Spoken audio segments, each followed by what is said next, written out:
that heroin is illegal.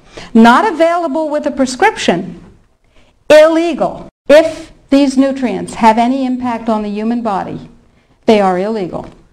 That's just the vitamin and mineral guideline. Let's talk about milk. We have recombinant bovine growth hormone, and now we can choose milk with it or milk without it, butter with it, butter without it, right? Not under Codex, because under Codex, every dairy cow on the planet must be treated with Monsanto's recombinant bovine growth hormone.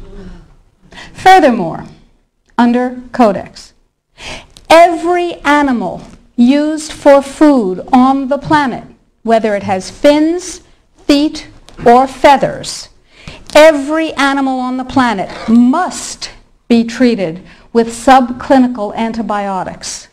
Must be treated with subclinical antibiotics and must be treated with exogenous growth hormones. Codex requires, mandates that all food be irradiated unless it's eaten locally and raw. All food, including organic food, of course. So is it organic afterwards? Well, of course, the organic standards are incredibly low.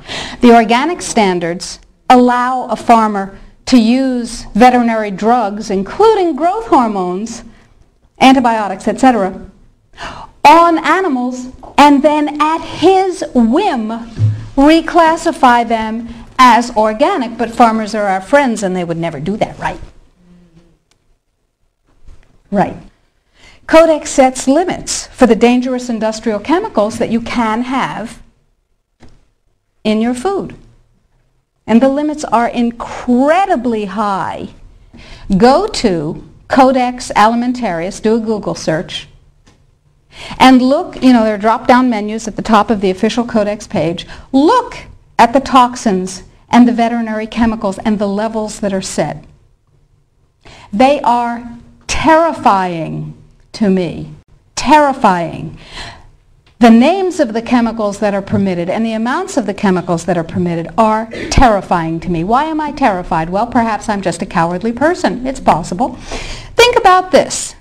In 2001, 176 countries, including the United States, got together and they said there are 12 really bad organic chemicals. They're called POPs, persistent organic pollutants. There are a lot of them, but there are 12 that are so bad that nobody could disagree that those 12 POPs had to be banned worldwide. 9 of the 12 worst organic chemicals known are pesticides, not surprisingly, because they kill things. And of course, we have many processes and enzyme systems that are very much like insects and other pests, so they're not too good for us. But Codex has different ideas. Codex has brought back 7 of the 9 forbidden POPs that 176 countries banned worldwide. Dieldrin, aldrin, hexachlorobenzene.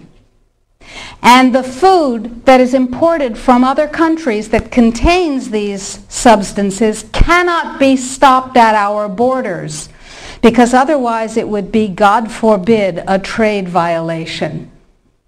That's how Codex works.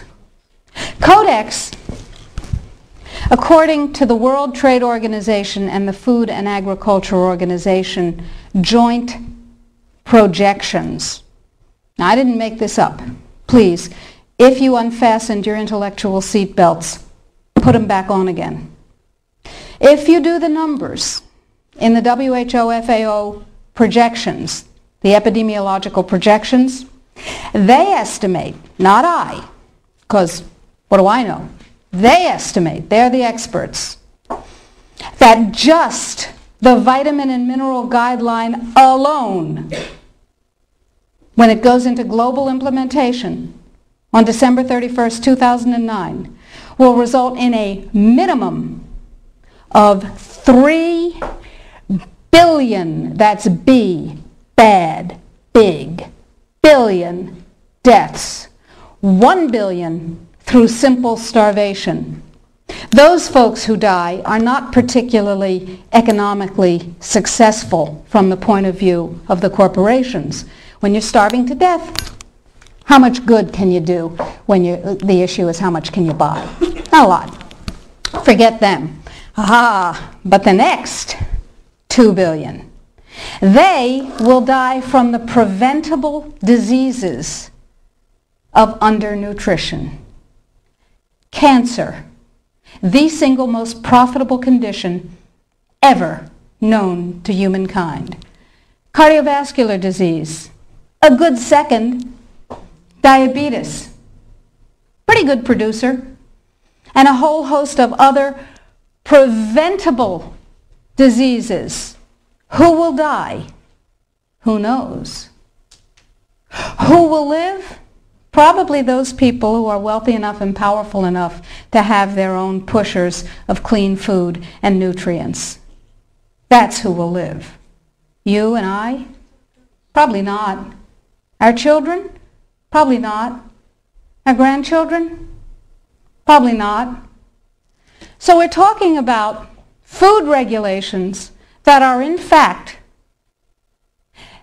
the legalization of mandated toxicity and undernutrition. It will be illegal if there's a famine in, wherever there's a famine, to ship high nutrient density biscuits to that country. And it will be illegal to distribute them. That's what we're talking about. Codex is big and it's bad, but it's not invulnerable. So the point is that we have to protect ourselves, and I believe that we have to regain global leadership, which we have lost, surrendered, squandered, sold. No global. No, we have. We have sold. Just joining the World Trade Organization surrendered our sovereignty. However, parenthetically, I have a team of constitutional lawyers looking at the following question. Are we members of the WTO? Because if you remember from high school civics, the way you get a treaty to be a real treaty is to have it ratified by a 2/3 majority of the Senate. And the way we got into the WTO was they passed a law allowing Bill Clinton to fast-track us into the WTO. That's not a treaty.